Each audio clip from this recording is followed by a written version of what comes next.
Bonjour à tous et à toutes, c'est X-Réel. Je dis tous et à toutes, je me trompe pas parce que la dernière creepypasta, j'avais dit toutes et à toutes. Merci le fail. Donc, aujourd'hui, on se retrouve pour une creepypasta qui s'appelle L'homme sans tête.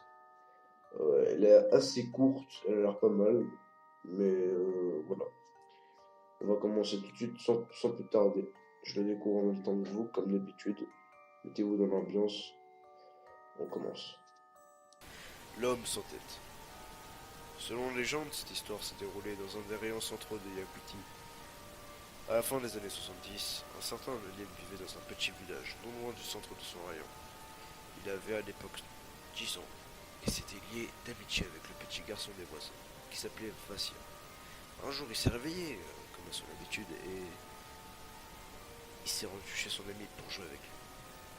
Mais la mère de l'enfant lui dit alors quelque chose du genre que son copain était tombé malade et qu'il pouvait donc pas jouer ce jour-là.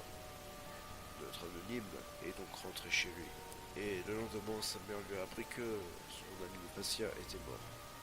D'après ce qu'on lui a raconté par la suite, le jeune garçon avait été pris d'un effroyable mal de tête. Ses parents ont essayé toute la journée de s'occuper de lui, mais il n'avait que des remèdes de maison. Et ils ont envoyé quelqu'un chercher un médecin que le soir venu. Il y avait une médecin dans le village et savait s'occuper que des rhumes, et encore avec des herbes médicinales de sa propre production. L'état du garçon était alors critique. Les médecins s'étaient formellement opposés à ce qu'on le déplace ou qu'on soit dans une situation pareille. C'est pourquoi le père de Vassia a pris sa Ziguli, marque de voiture semblable au Lada. Les Ziguli qui sont une marque de voiture semblable au Lada qu'on pourrait comparer aux deux chevaux, afin de ramener rapidement un médecin dans la ville. Sans même attendre qu'une ambulance ne se libère, ils sont arrivés très tard dans la nuit.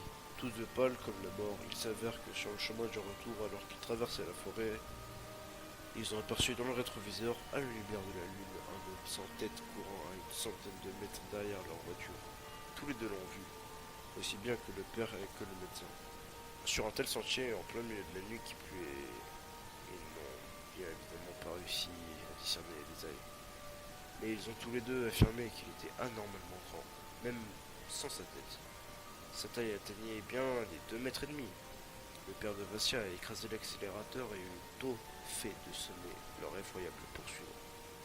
Ayant retrouvé son calme, le médecin a fait une piqûre à Vassia. Il a mis sous perfusion et a ordonné qu'on improvise un brancard avec ce qu'on pouvait trouver et qu'on le transporte en faisant très attention au centre du rayon.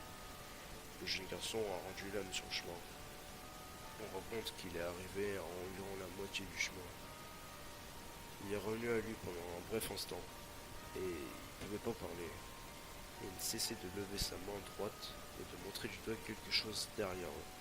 Se souvenant de leur récente vision, sous le roue, le poursuivant, les adultes se sont retournés cautionneusement pour regarder la route sombre derrière la voiture, mais ils n'ont rien aperçu.